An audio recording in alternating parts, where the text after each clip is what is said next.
Salut les gars, on se retrouve pour une vidéo aujourd'hui et un peu spéciale parce que comme vous le voyez, je peux bouger, je peux bouger la caméra. En fait aujourd'hui, on va un peu parler du coup de la préparation que j'effectue pour le Mont Fuji. Je vous avais parlé que j'allais faire quelques sommets, quelques GR du coup. Et là, demain, je pars pour le GR 441. Donc c'est un GR en Auvergne, sur la chaîne des Puys, donc en l'occurrence le Puy de Dôme. Je vais essayer de vous afficher quelques images. Et c'est 115 km qu'on va effectuer en 3 jours du coup, avec 2 personnes qui vont m'accompagner.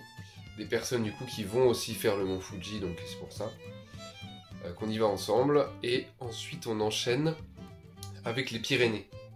Voilà, on va monter quelques sommets de plus de 3000 mètres. Je voulais vous documenter tout ça sous forme de vlog, mais petit vlog vite fait, hein, comme ça va pas déranger les personnes qui m'accompagnent et puis pour vous ça sera digeste quoi. Je vais pouvoir me concentrer sur l'entraînement plutôt sur la marche et voilà. Donc aujourd'hui j'ai pris cette caméra là, comme ça déjà vous pouvez voir mon décor, ma chambre, voilà. Et surtout le sac, et puis ça me rappelle le Japon à l'ancienne de vlogger comme ça, c'est stylé. Donc pour 115 km, forcément on a besoin d'équipement.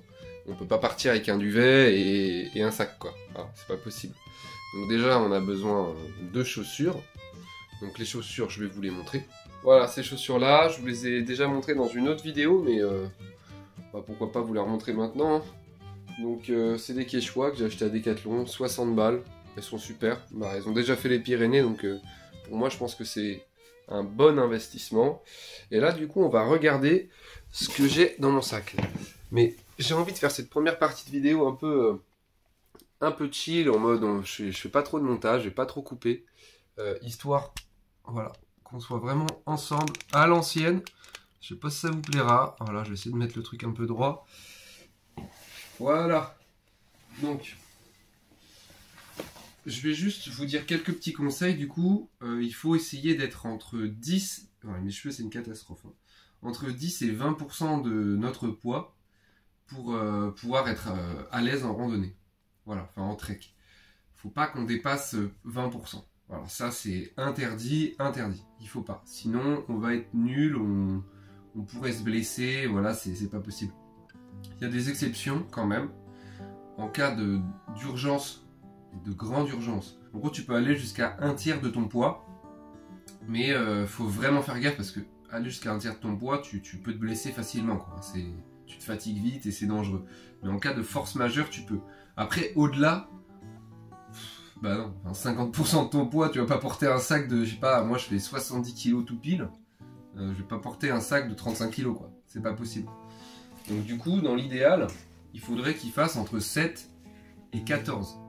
Moi j'aimerais 10 kg, tu vois, ça me ferait kiffer. Donc du coup, on a besoin d'un duvet. Voilà. Je vais vous décortiquer un petit peu ça. Donc un duvet, voilà, qui va jusqu'à 0-5 degrés. Donc la référence du produit, je sais pas trop, puisque lui, je l'ai vraiment depuis 10 ans. Et peut-être plus.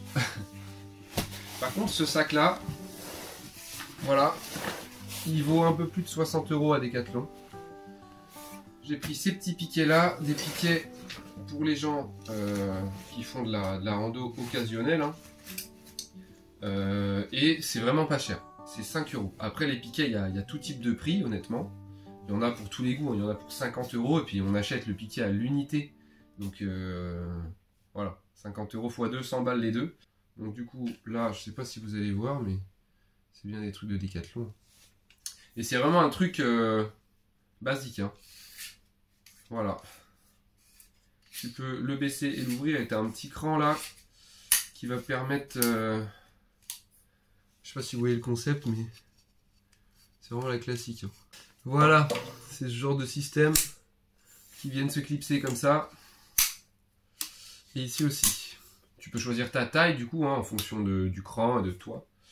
Qu'est-ce qu'on a pris pour dormir? Puisqu'en fait, il faut savoir qu'en Auvergne, le camping est interdit sur le long du GR, mais le bivouac est toléré. C'est-à-dire qu'il est toléré entre 8 h du matin, enfin à l'envers plutôt, entre 20 h le soir et 8 h du matin. Donc tu peux monter ta tente après 20 h, mais par contre il faut qu'avant 8 h ce soit voilà, parti quoi. Il faut être très invisible, il faut vraiment pas laisser de traces au sol, il faut vraiment faire gaffe, tu vois. Donc quand on va faire des GR, des choses comme ça, ou même des montagnes, hein, en fait il faut vraiment regarder sur les sites internet, ça passe maintenant. Il y a tout ça, hein. T'es pas obligé d'aller dans l'office du tourisme de la ville en question. Mais il faut vraiment se méfier et voir toutes les réglementations qu'il y a, parce qu'il y a vraiment pas mal de trucs. Hein. Donc dedans, j'ai une tente. Une tente que j'ai acheté pareil. Tout Décathlon en vrai, je vais pas le dire 10 fois. Mais... La tente 3,57 kg pour 3 personnes. Donc plutôt légère en vrai la tente. Il y en a un peu plus légère pour 3 personnes, genre 3 kg pile. Mais c'est 200 € de plus. Donc pas possible. La tente elle était à 179 € je crois. Et le matelas, un matelas autogonflant XL parce que je suis grand, il fait, il y a marqué, en fait dans les équipements c'est bien parce qu'il y a marqué le poids sur tout. Donc là il fait 1,20 kg. Donc sympa. Et dessous des petits couverts. Et les couverts, ça c'est super cool. Je vais vous les montrer. Bon, une tente, hein, je vais pas vous montrer une tente, au pire une photo s'affiche de la tente, voilà. Mais ça, c'est super cool, puisque tu peux directement tout chauffer dedans, ça te sert de petite casserole, quoi. Et tu as des bols avec des couverts pliants. Voilà, donc plutôt sympa. Et pour chauffer du coup tout ça, on a opté pour un réchaud mais naturel, pas à gaz en fait. Parce que le gaz en fait on ne savait pas combien de temps la bouteille allait durer. Donc là j'ai déjà préparé des petits consommables. Voilà comme ça, on le pose sur le sol et du coup on va pouvoir mettre ça par dessus pour chauffer. Donc pas mal. Après il faut se méfier parce que ça reste quand même un feu et on ne peut pas en faire partout. Pas n'importe quand en fait. Il y a des endroits, le feu c'est interdit total. Mais en France, il faut savoir qu'on peut faire un feu, mais pas au sol. Hein. Les feux au sol là-bas c'est interdit. Mais à plus de 200 mètres du coup d'une lisière de forêt. Mais comme il faut dormir à la lisière de la forêt, tu vois, ça va être galère. Il faudra manger un peu plus loin et faire le camp près de la forêt du coup. Bon après, c'est pas grave, on va s'adapter. Et puis ça reste un tout petit, voilà, le foyer du feu est comme ça. Il faudra juste faire attention, mais normalement ça devrait le faire. Ensuite, on a pris des petits vêtements techniques qui tiennent vraiment dans rien du tout, hein, des trucs anti-pluie, des vêtements très légers hein, qui tiennent vraiment la chaleur, crème solaire, tout ça. N'oubliez pas la crème solaire honnêtement, surtout l'été. Là, nous, quand on va partir, il va faire du coup 31. Encore des vêtements, hein. Des chaussettes, très important. Mais voilà.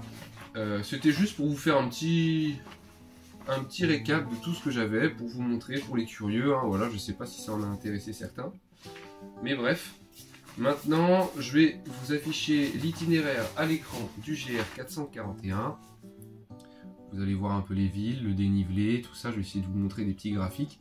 Là le moment où vous voyez ça, je suis déjà rentré, donc je vais avoir plus d'infos, tu vois, il faut bien se renseigner du coup sur le lieu, sur les étapes, essayer d'avoir une carte, une boussole. Et puis maintenant qu'il y a internet, en vrai tu peux regarder, moi ce que je vais faire du coup là juste après, je vais noter les étapes en fait. Ouais, tel endroit, tel repère, hop, aller ici, pourquoi pas bivouaquer ici, tu vois. Au bout de tant de kilomètres, faire un petit récap quoi. Je fais la rando avant sur internet quoi, pour vraiment ne pas me perdre, me repérer, voir où est-ce qu'il y a des points d'eau aussi, parce que c'est important, on va pas prendre 10 litres d'eau chacun, parce qu'il faut se rappeler que le poids c'est important. Mais l'eau, 1 litre c'est 1 kg quoi, sachant qu'il nous faut 1,5 litre par jour. Mais dans l'effort comme ça, sous 30 degrés, on va peut-être boire 2,5 litres d'eau par jour. Peut-être même 3 litres, je sais pas, tu vois. C'est possible, hein. Donc t'imagines 3 litres c'est 3 kg. Donc pour 3 jours, 9 kg. Donc on peut pas prendre 9 kg d'eau. C'est pas possible. Donc il y a bien un moment, on va devoir se ravitailler, mais où ça? Il y a des sources sur les GR. Les GR, c'est vraiment aménagé pour les grandes randonnées, du coup, hein, c'est fait pour. Mais il y a des sources qui peuvent être asséchées selon les moments de l'année ou la chaleur. Donc, faut pas se dire, non mais chill, je prends 1,5 kg, enfin, je prends 1,5 litre d'eau et puis au bout de 12 heures, j'ai vu une source. Ça se trouve, elle a séché, gars, tu sais pas. Donc, faut vraiment faire gaffe. Ce qu'il conseille, c'est de prendre 2 jours d'eau sur soi. Je vais essayer, moi, de prendre 4 litres. 2 gourdes de 2 litres. Je vais essayer de faire ça. Après, il faut que le poids, du coup, reste raisonnable. J'ai envie de faire 10 kilos, allez, 11 kilos, quoi. Donc, quand j'avais pesé ce sac, pour le moment, il faisait 9,5 kg. 9,5 kg sans eau. Tu vois? Donc, je vais essayer de plutôt répartir le poids dans les sacs, du coup, des personnes qui m'accompagnent pour pouvoir porter plus léger. Ça, c'est l'idéal hein, quand on est plusieurs. C'est que du coup, il y a 3 sacs à dos. Chacun déjà doit prendre de l'eau. Il n'y en a pas un qui a à prendre toute l'eau. Comme ça, s'il y en a un qui se perd, tout le monde a un peu d'eau, tu vois, voilà. Et faut pas qu'il y en ait un qui ait 1 kg et l'autre qui ait 20 kg. Ça marche pas comme ça. Faut faire en fonction de son poids, ok, mais aussi en fonction de tout le monde, quoi. Faut que tout le monde porte le même pourcentage de son poids, en fait, tu vois. Si jamais on a très peu d'affaires et que tout le monde doit porter que 6% de son poids, et ben tout le monde ne portera que 6% de son poids. Voilà. Bref, je vous laisse du coup avec la suite et le vlog. Bon, du coup, je vais vous raconter un petit peu le voyage en voix off. Là, on était dans la voiture, sur le point d'arriver à Clermont-Ferrand. C'est là que débute du coup le début du GR. Plus précisément, c'est à Volvic qu'on s'arrête.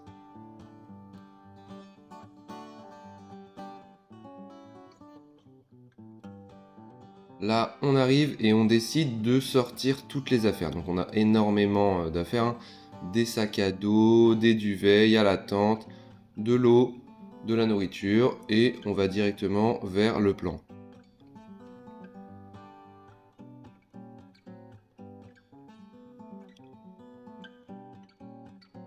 Donc 115 km hein, depuis la voiture et 112 depuis Spano. Là on voit les balises, blanches et rouges, on devra les suivre tout le long.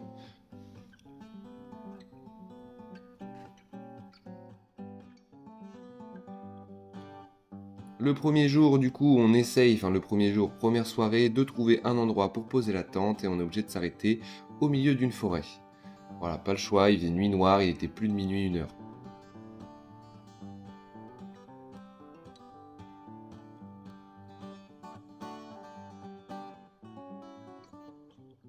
Premier réveil au milieu de la forêt, on peut voir la tente là où on était et on décide de partir assez tôt puisque de toute façon, avant 8h, on est obligé de lever le camp. Les bivouacs sont tolérés entre 20h et 8h en Auvergne, au niveau de la chaîne des Puys.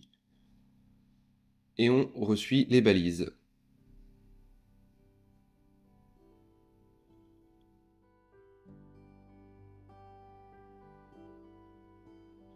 On peut voir l'étape à 22 km. La première étape, celle qu'on doit atteindre. Donc il y aura beaucoup de forêts, vous verrez. Hein. Mais heureusement, puisqu'il faisait plus de 30 degrés tout le temps, 31, 32 même. Ça dépendait des endroits. Mais en étant en forêt, on avait une certaine fraîcheur, hein, et heureusement.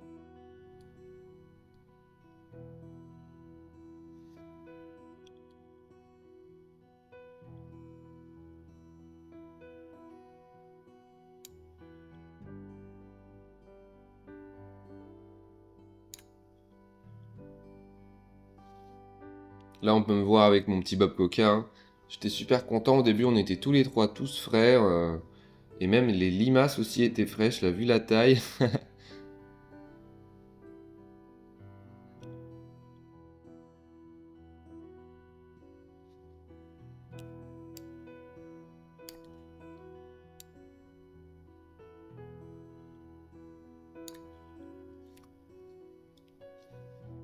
Donc pour ceux aussi qui ne savent pas, les puits, qu'est-ce que c'est? Les puits, en fait, c'est des volcans. Voilà, on dit que c'est des puits. Donc on va en faire plusieurs. On doit gravir plusieurs puits tout le long de ce GR. Et GR, d'ailleurs, ça veut dire grande randonnée aussi pour ceux qui ne savaient pas. Donc le GR 441, c'est le numéro 441. Alors il n'y en a plus autant aujourd'hui. Puisque au début, il y a le 1, 2, 3, 4, machin. Mais ça passe par exemple du 406 au 420. Voilà, il n'y en a pas vraiment autant, mais c'est un numéro, un nombre pour indiquer lequel on fait. Donc là, on peut voir une chose importante. Vous avez vu la balise blanche avec un trait rouge au milieu. En fait, on s'est trompé de balise. Voilà, celle-ci n'est pas une balise du GR. En fait, on a perdu les balises du GR, mais on a décidé de suivre celle-ci pour qu'elle nous ramène là où on devait aller. Donc là, on a retrouvé le panneau. Voilà, on a retrouvé le bon endroit, mais on a perdu du temps, hein. On a fait un détour de 3 km du coup.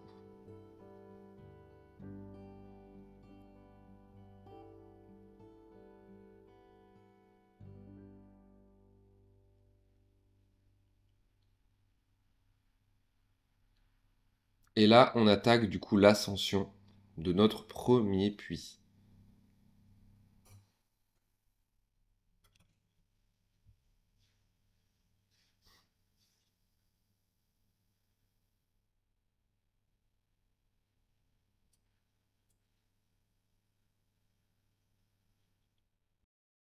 Là, on est actuellement sur le puits de Jume. Enfin, on est en train de le monter. On a passé une nuit compliquée au milieu de la forêt. On a marché 7,5 km, presque 10 même, en partant du parking hier. Et là, on commence le premier puits, du coup, puits de Jume, du GR 441 du coup. Là, on peut voir de beaux paysages. Voilà, c'est souvent ça l'Auvergne. Beaucoup de verdure. C'est pas très minéral, hein, en vrai. C'est pas des monts, du coup, on va dire des puits assez hauts pour qu'il y ait beaucoup de pierres, beaucoup de rochers. C'est surtout des forêts, quoi. Voilà, vous allez le voir tout le long. En vrai, si vous comptez le faire, j'espère que vous aimez la verdure, hein.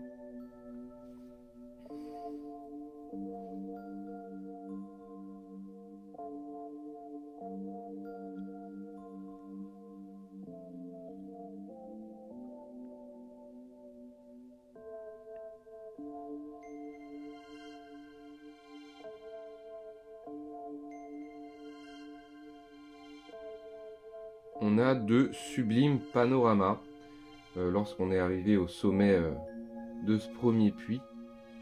Et on essayait surtout en fait de trouver où était le puits de Dôme pour l'avoir en visuel. Parce qu'on savait que lors de la première journée, on devait atteindre le puits de Dôme. Et même pas en point final, hein. On devait l'atteindre courant journée, moitié de journée quoi.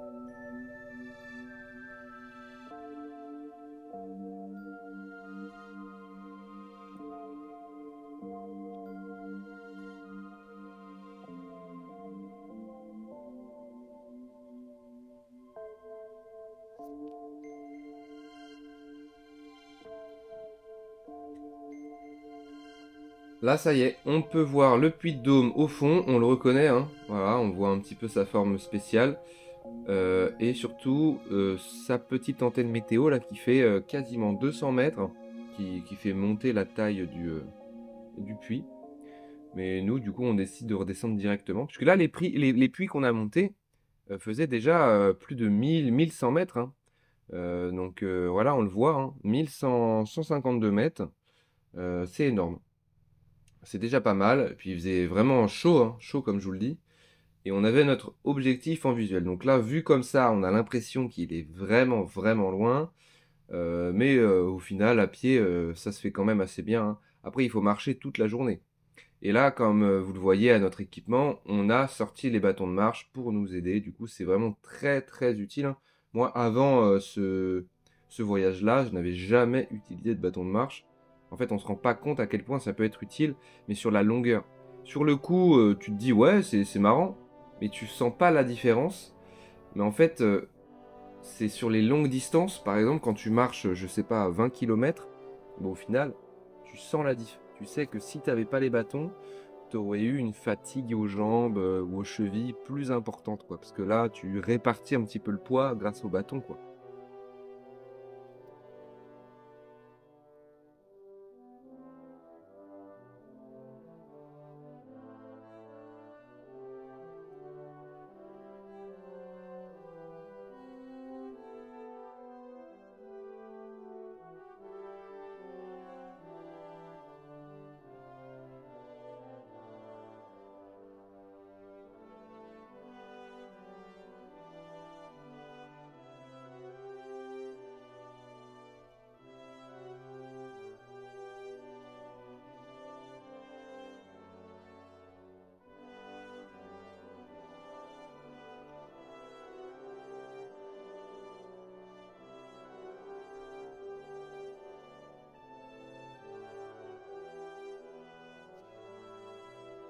On a atteint le puits des Gouttes à 1134 mètres.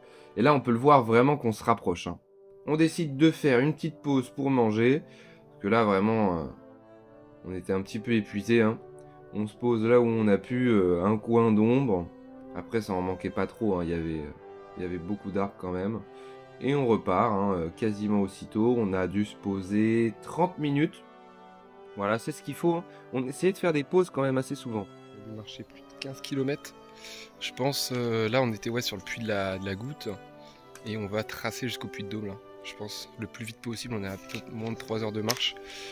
On le gravit et le but ce soir c'est de dormir à côté de la plage du lac. Je sais plus quel lac ça s'affiche. Mais voilà, je vais essayer de pas trop filmer, de tracer. À toutes.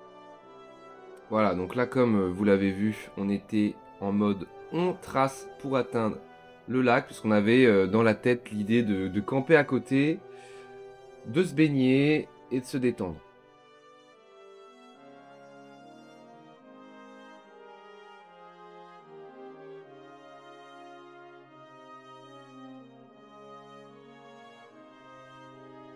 On avait l'idée de se baigner, mais en fait, plus le temps passait, plus on faisait des pauses, quoi. Voilà, plus on faisait des pauses.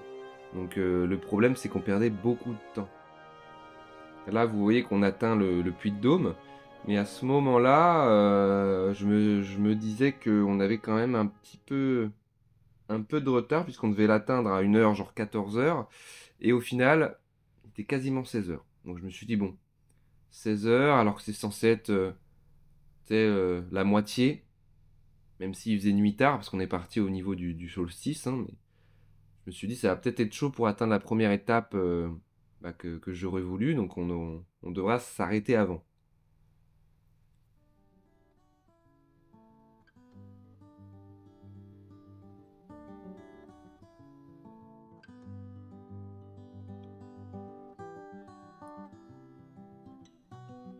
Là, on passe près d'une zone protégée, la zone du Puy de Côme. Avant, on pouvait passer, hein, bien sûr, mais suite à l'érosion et dû au fait aussi qu'il y ait des espèces de plantes protégées, on n'a plus accès à cet endroit-là, quoi. Voilà.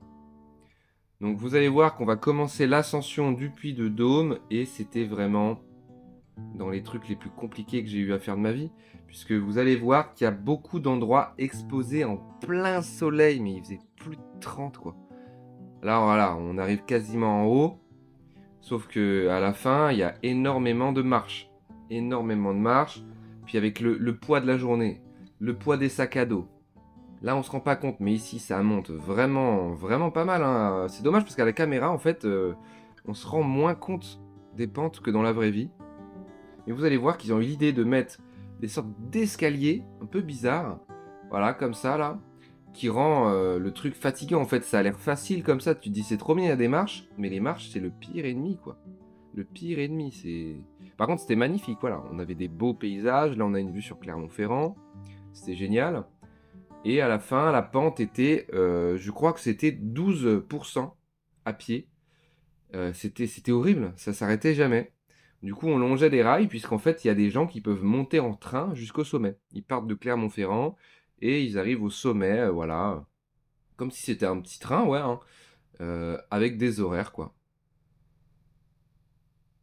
Voilà, au sommet, on s'arrête du coup prendre un petit goûter, hein, voilà, c'était parfait. Et on décide d'acheter des ravitaillements en eau. Donc vous voyez là tout ce qu'on a acheté, les bouteilles de Volvic et les glaces, on n'a pas pris grand-chose, hein. 33 euros. Voilà, c'était 2,50 la bouteille de Volvic, du vol, hein, clairement. Mais on n'avait pas le choix puisque la plupart des ressources en eau qu'on pouvait croiser, des fontaines, quoi, c'était tari, il n'y avait plus d'eau, il faisait trop chaud. Là, on peut voir le train, le petit train qui part. Voilà, pour rigoler, on se disait, vas-y, on va le prendre pour redescendre. Mais de toute façon, nous, on devait descendre de l'autre côté, en fait, pour partir.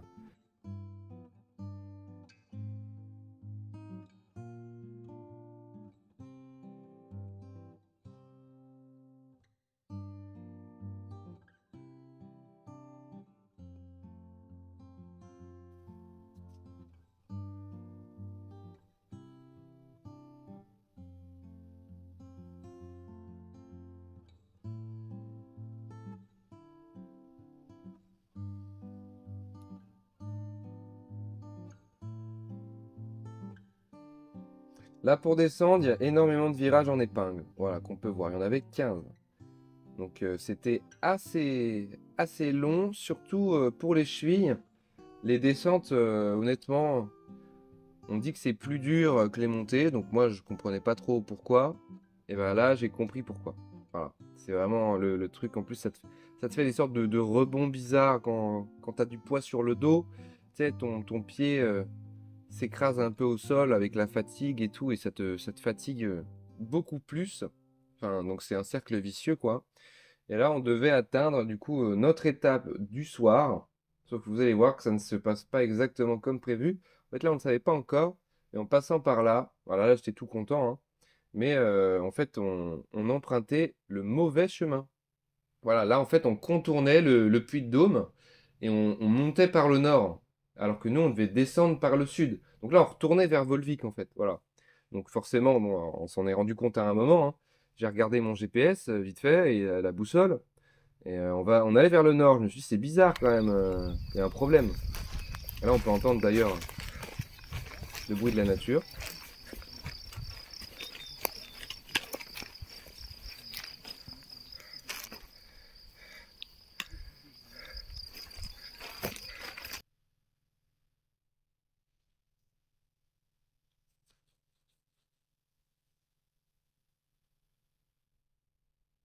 Genre, je dirais 2-3 km, je sais pas trop. Parce qu'on avançait vite. Et en fait, je sais pas, c'est mal indiqué. On a vraiment suivi les bonnes balises. Et 441. Mais en fait, ça nous a fait prendre un autre GR ou le mauvais sens. Ce qui fait qu'on revient vers le nord. La carte s'affiche là de toute façon. Mais ça, c'est vers le nord. Alors qu'on doit aller vers le sud, au col de Cessat. Donc relou quoi. Et ensuite aller à la première étape, là où on est censé dormir. Mais du coup là, heureusement que je me rends compte maintenant. Parce qu'il est déjà 20 heures passées. Donc voilà, comme vous l'avez entendu, hein, je m'étais rendu compte à ce moment-là que on s'était trompé de route, hein. Mais en fait, c'est ça le piège. En fait, il faut suivre des balises. C'est vraiment en vrai assez bien indiqué 90% du temps. Mais il y a des moments, les balises, elles sont vraiment loin, elles sont éloignées. Et c'est un problème, je trouve, mais tu dois des fois t'engager sur le chemin pour voir la balise plus loin. Tu vois, elle n'est pas sur le premier arbre. Tu es obligé de t'engager, tu attends 5-6 arbres et là tu as la balise. Mais du coup, parfois, tu as des moments où tu vois la croix, la fameuse croix qui te dit que c'est pas par là, mais un peu tard. Voilà. Donc c'est problématique, hein, ce genre de truc, faut être prudent. Du coup, on était retardé, il est 21h20. On va arriver un peu avant 22h, ça va, on est le 20 juin, donc c'est un jour avant le solstice d'été, donc les jours les plus lourds de l'année. Enfin, long, je veux dire. Donc il fera nuit à 22h30, tu vois. Le temps de monter la tente, d'utiliser le réchaud pour manger. Se coucher, on se lève à 7h, on dormira peut-être 8h. Ça fera plaisir. Et ouais, grosse galère. C'était mal indiqué. Là maintenant c'est rebalisé. Sur le panneau d'après c'était balisé. Mais en fait ça nous faisait retourner vers le nord en arrière. Donc voilà. Donc on a réussi quand même à finaliser la première étape. 37,5 km. On devait faire 38 mais c'est parfait. Voilà. Demain midi on va se baigner dans un lac. Bon, il y a 2 lacs. On va passer par un lac protégé, on ne pourra pas y aller. Mais un lac, voilà. On voit la balise ici. Et un lac d'Assayat, je crois. Il y a carrément une plage artificielle dessus. Donc on va pouvoir y aller tranquille. Voilà, voilà. Donc en tout, on aura marché 43 km aujourd'hui. 43. Hein. Mais on en aura marché 37 pour le GR. Quoi. Bref, on se retrouve au camp. Là, je vais essayer de tracer avant du coup que la nuit tombe. Le piège, du coup, comme je disais, c'est les balises, quoi. Le fait de ne pas pouvoir forcément toujours bien les suivre. Là, vous l'avez entendu, on a fait 43 km, mais au final, bah, en fait, on en a fait que 37 vraiment qui comptent pour le GR, quoi. Voilà, pour faire la boucle. De toute façon, ce GR-là, c'est une boucle. Alors que beaucoup, c'est des lignes droites, voilà, une destination, un point A, un point B. Mais là, on était obligé, en fait, on était allé trop loin pour pouvoir retourner en arrière, limite, on était quasiment au bout. Là, la carte s'affiche, je vous l'affiche là. On était quasiment au bout du milieu de la boucle. Donc on était obligé d'aller au bout quasiment, quoi. Et là, vous voyez qu'on passe par des villages. Voilà, on décide même de monter le camp ici pour se reposer. On n'a pas atteint l'étape qu'on voulait atteindre. On fait à manger, on plante la tente et on dort.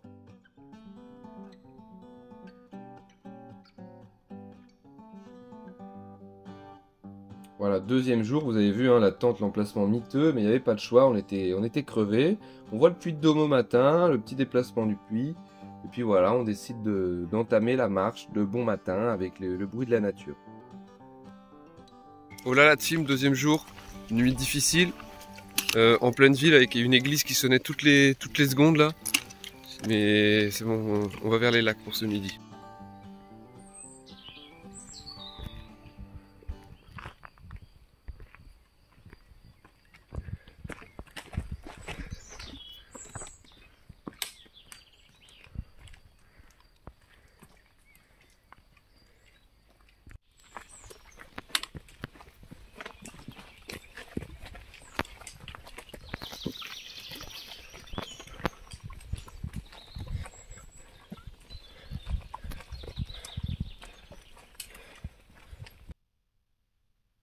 Donc je rappelle aussi hein, tout ça, hein, c'est parce que je vais gravir le mont Fuji avec justement d'autres personnes.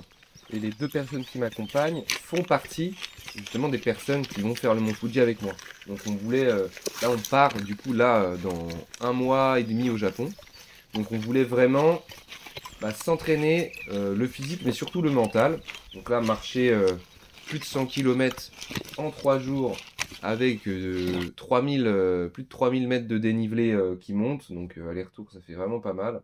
Ah, là vous allez voir un petit spectacle sympathique avec un berger et un troupeau de moutons. On était assez surpris, c'est vraiment la France profonde, hein. On est passé dans beaucoup de villages, on a vu beaucoup de bergers, de troupeaux de bêtes en liberté.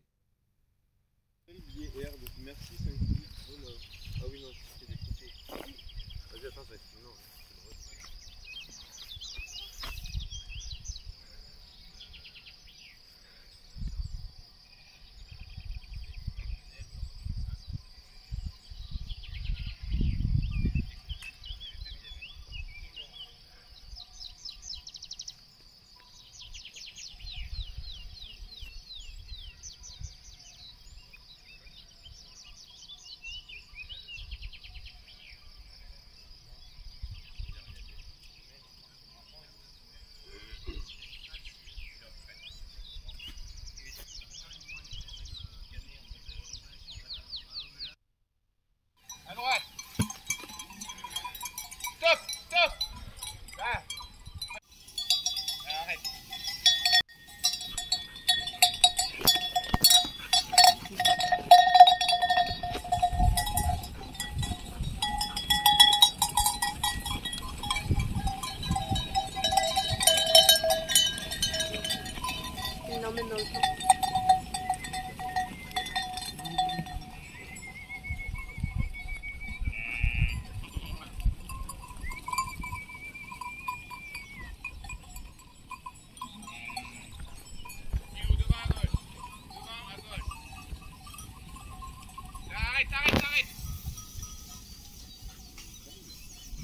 Viens là. Viens au pied.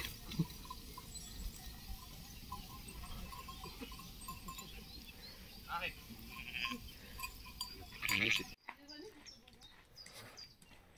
Après ce magnifique spectacle du coup de la part de ce chien, on reprend notre marche avec du coup pour objectif pour le midi d'atteindre le fameux lac, voilà, qui nous fait tant rêver pour nous baigner parce que du coup on peut pas trop se laver quand on utilise des lingettes qu'en plus on doit garder sur nous. Bon, là on se dirige vers le premier lac de la Cassière du coup, on a marché 2 heures et on est frais, On va se baigner au deuxième du coup parce que le premier est protégé. On espère arriver à la deuxième étape ce soir hein, du coup. Et oui, comme je disais, les lingettes, voilà, tant qu'on n'a pas de poubelle, on doit les garder. On ne peut pas jeter nos déchets par terre, hein, normal. Donc voilà. Et là, comme on peut le voir au ciel, il faisait une chaleur. Enfin, le ciel était dégagé, quoi. Même dès le matin, il faisait quand même assez chaud. Donc c'est pour ça, se baigner dans le lac, on en rêvait, hein. On en rêvait tous.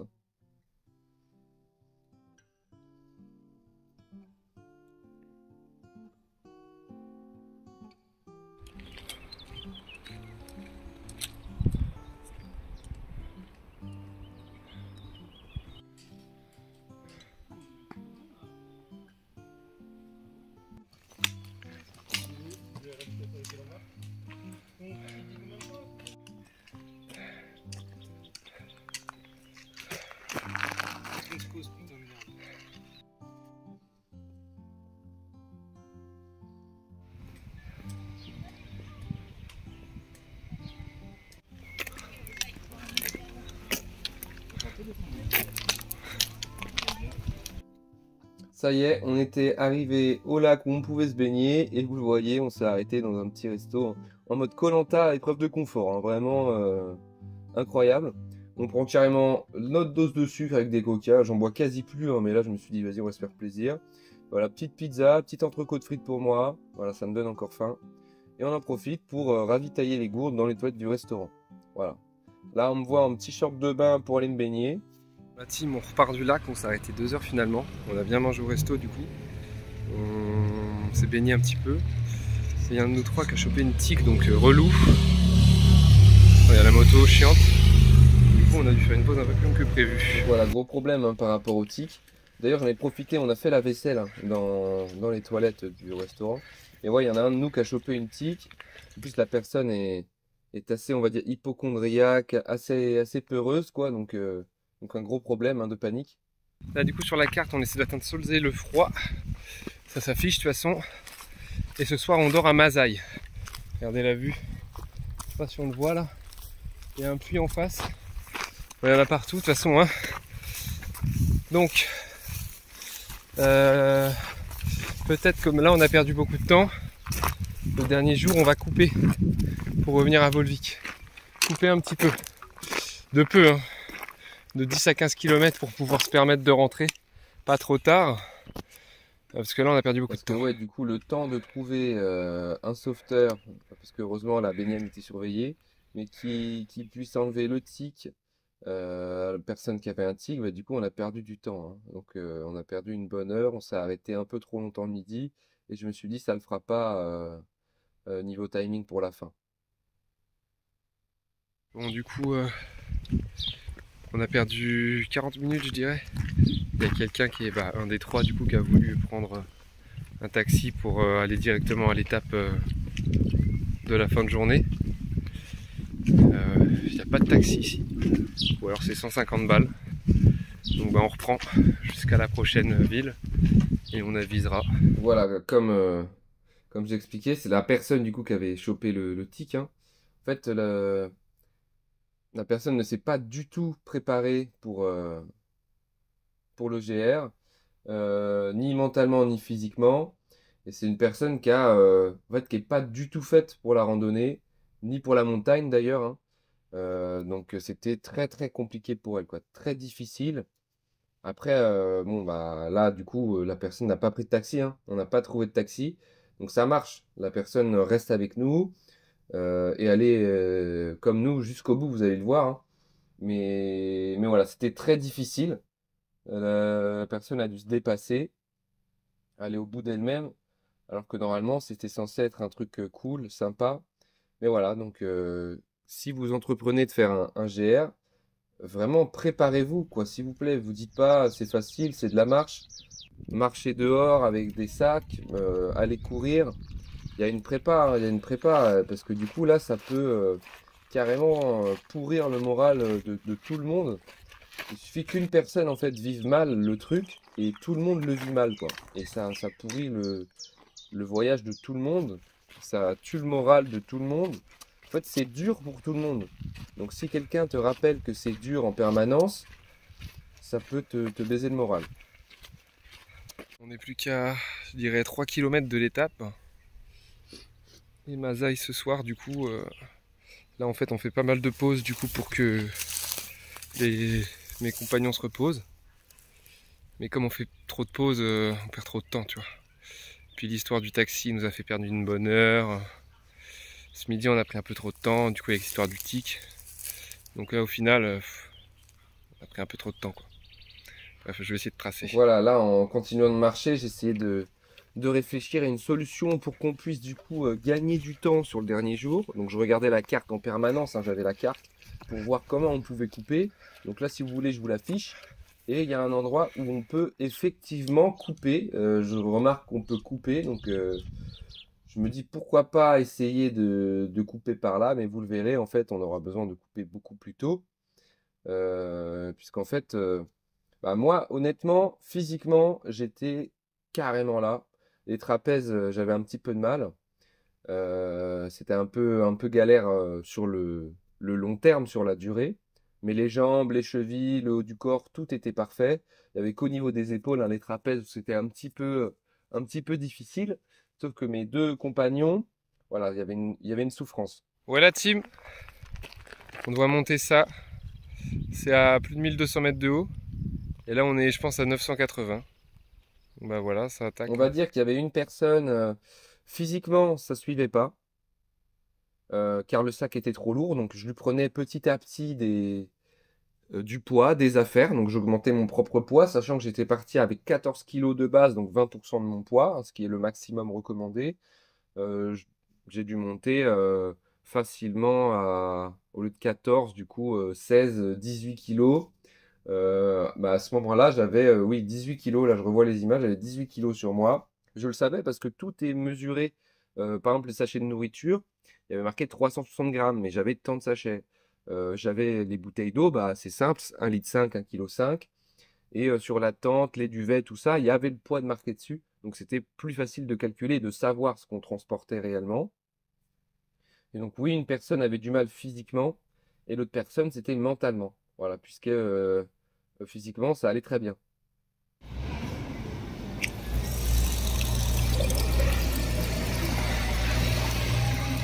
Et en parlant de mental, on a pu du coup trouver une source d'eau potable, vous le voyez au robinet, hein, pour boire. Même, du coup, vous l'avez vu juste avant, une source d'eau non potable où on a pu tremper nos pieds. Vous inquiétez pas, on n'a pas gâché de l'eau potable. Voilà, c'était de l'eau pour les plantes de base. Et du coup, oui, comme je disais, voilà, le mental, hein, c'est très important. Puisque là, je l'ai vu, la personne avait physiquement largement le niveau, hein, largement, genre ça le faisait parfaitement. Personne n'allait même plus vite que moi à cavaler à certains moments, même sans bâton de marche. Juste dans la tête, voilà, ça le faisait pas du tout. C'est pour ça que je dis que se préparer, c'est le truc le plus crucial, le plus important. Faut pas rigoler avec ça, puisque vraiment, quand on part à plusieurs, en fait, on part en groupe, quoi. Donc il y en a un qui lâche, mais tout le monde lâche, quoi. C'est difficile, en fait, de maintenir le moral.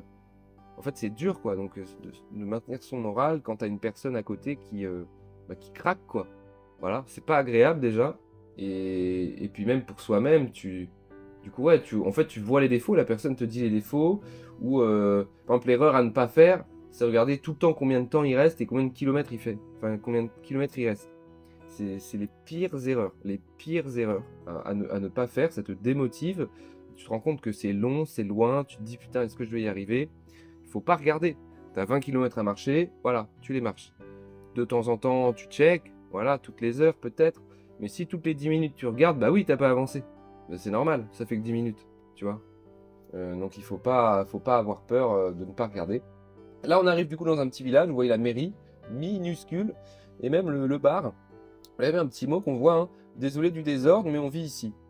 Donc on reprend une pause, là c'était la fin de journée, mais vu le temps de la pause, voilà, c'était compliqué. Et du coup, bah, la personne qui avait du mal physiquement avec nous, n'en peut plus du tout.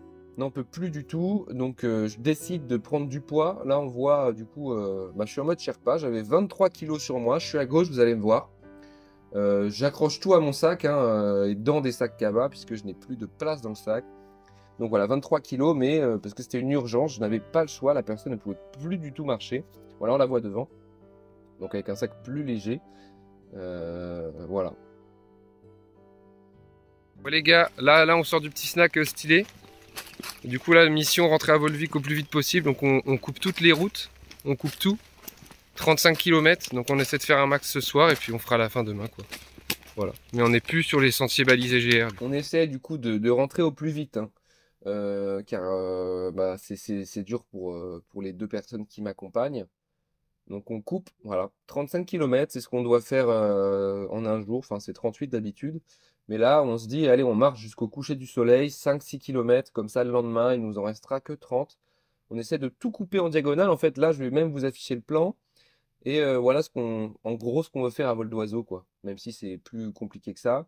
Bon, ça nous permet de passer par des champs, la campagne. D'ailleurs, on a vu des enfants de 5 ans conduire des tracteurs, hein. Voilà, sans problème, hein. 5 ans, et je rigole même pas quand je dis 5 ans, c'était même pas en primaire, ça, hein. Et on essaie du coup de trouver aussi un endroit pour dormir dès qu'on peut. Donc voilà, il y a beaucoup de champs, donc on va pas dormir dans un champ, voilà, c'est des agriculteurs. Mais on cherche des endroits où il n'y a pas de barrière, ou voilà, des terrains comme ça qui ne servent à rien. Bah, c'est sûrement à quelqu'un, je ne sais pas du tout, mais en tout cas, il n'y a rien.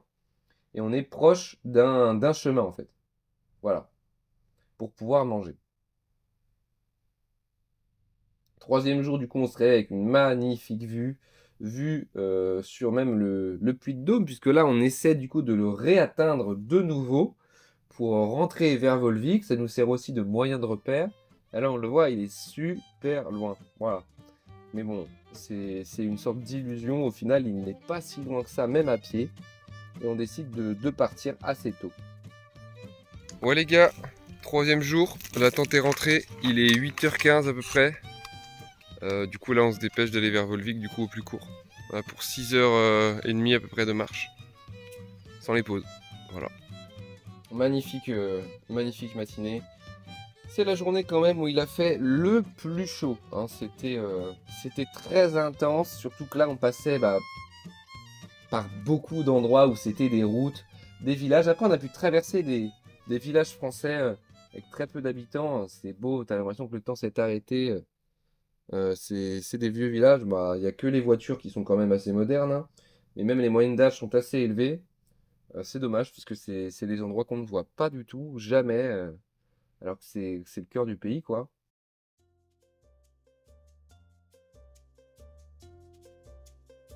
On a retrouvé des balises du GR même si on ne le suit plus. Dinguerie, dinguerie.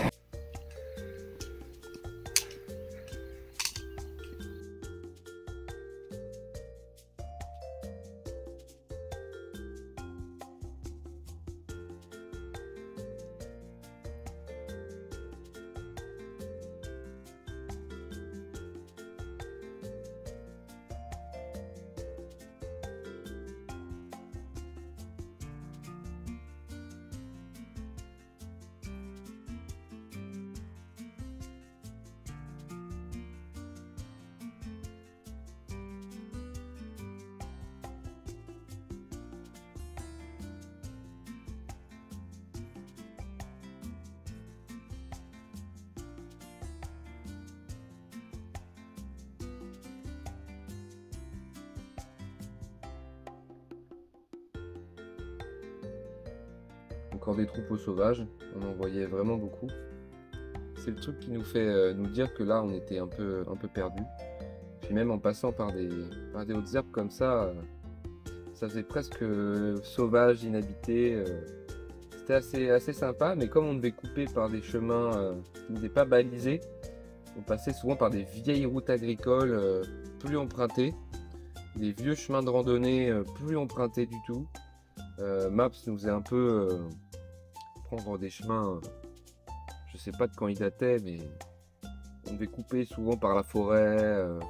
Il y avait plein d'arbres effondrés sur la route, vous le verrez. C'est des trucs plus du tout praticables. Et on retrouvait de temps en temps des balises, hein, du GR.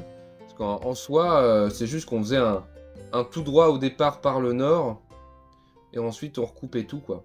Mais on retrouvait en fait au final le GR naturellement, puisque quand on arrivait au Puy de Dôme, bah en fait on faisait juste le chemin qu'on avait fait au départ, mais à l'envers. Vous voyez? Le moment où on s'était trompé là, où on avait fait le tour du Puy de Dôme sans faire exprès, où on allait vers le nord, bah en fait il faut qu'on emprunte cette route-là pour rentrer, tout simplement, et retourner vers Volvic. Donc une fois qu'on atteint le Puy de Dôme, c'est le chemin retour vers la maison. simple. Voilà, tout est balisé, mais on fait le même chemin à l'envers. Là, on rentre sur un lieu de mémoire, vous le voyez. Commémoration du coup de la Seconde Guerre mondiale sur des gens qui ont été tués ici. Hein. Et vous allez le voir, il y a des panneaux là, par exemple celui-ci, qui demande d'arracher des mauvaises herbes si on n'est pas opposé à ça. Là, il n'y a pas assez de monde qui passe par là. Donc, si toi tu passes par là pour entretenir le lieu, tu peux arracher des mauvaises herbes. Les gars, je sais pas si vous avez vu le panneau, mais on est sur un site, un sorte de lieu de recueillement par rapport à la Seconde Guerre mondiale. Et du coup, il y a marqué qu'on pouvait enlever les mauvaises herbes et je vais en enlever plusieurs.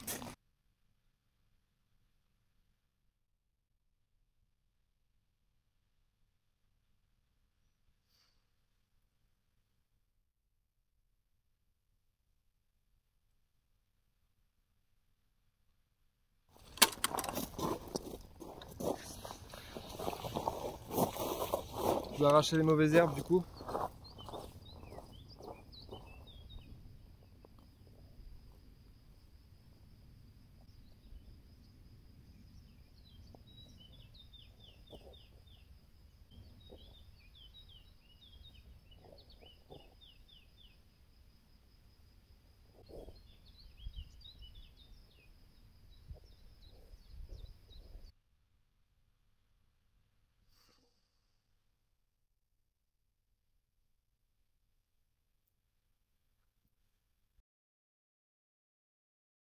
Bon, il est 13h40. On arrive dans 15 km. 3h20 à peu près. J'ai chaud. L'eau commence à un peu diminuer gentiment. Donc déjà pour le poids c'est bien, mais faut pas qu'on en manque. Bref, j'espère arriver avant 18h. Je vous redis ça.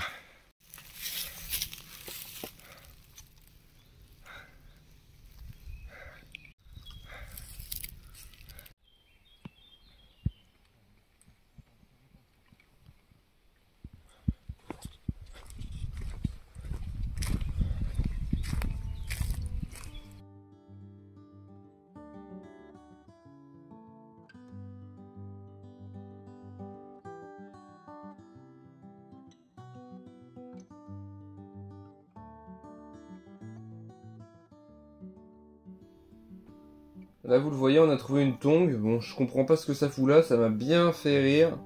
Mais bon, bah c'est le rire avant un problème que vous allez voir va arriver assez vite. En fait, on va se rendre compte que j'ai... Enfin, moi je me suis rendu compte, je savais déjà, mais je me suis fait défoncer par les moustiques. Là on le voit, mon bras voilà, qui a gonflé.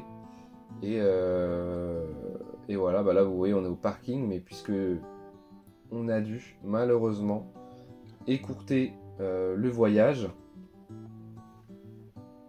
Pas grand chose en vrai. Je sais pas, il devait rester 10 km. On était au niveau de Volvic, enfin de Vulcania pour aller jusqu'à Volvic. Donc il ne restait pas grand chose. Je me suis dit, ouais, 10 km, on peut les marcher. Et puis après, je vais à la pharmacie, quoi. Et voilà, on m'a un peu forcé la main, on va dire. Bref, voilà un petit peu pour cette vidéo. L'entraînement en Mont Fuji. Ça dure plus longtemps que ce que j'imaginais, hein, quasiment 1 heure de vidéo. Je sais pas si ça vous aura plu, si ça aura été utile à des gens, mais voilà, je voulais documenter ce truc-là, à la fois pour vous montrer, et puis pour moi, genre je vais me rappeler du coup de ce voyage toute ma vie, et je vais pouvoir revoir les images toute ma vie, et les personnes du coup qui m'accompagnaient aussi. Donc c'est un beau souvenir, on va dire, que c'est un cadeau gratuit que je leur fais, et voilà. Donc la prochaine vidéo du coup sera sur les entraînements que j'ai fait aux Pyrénées. Et puis ensuite on va reprendre les cours de langue, cours de japonais gentiment. Bref, bisous.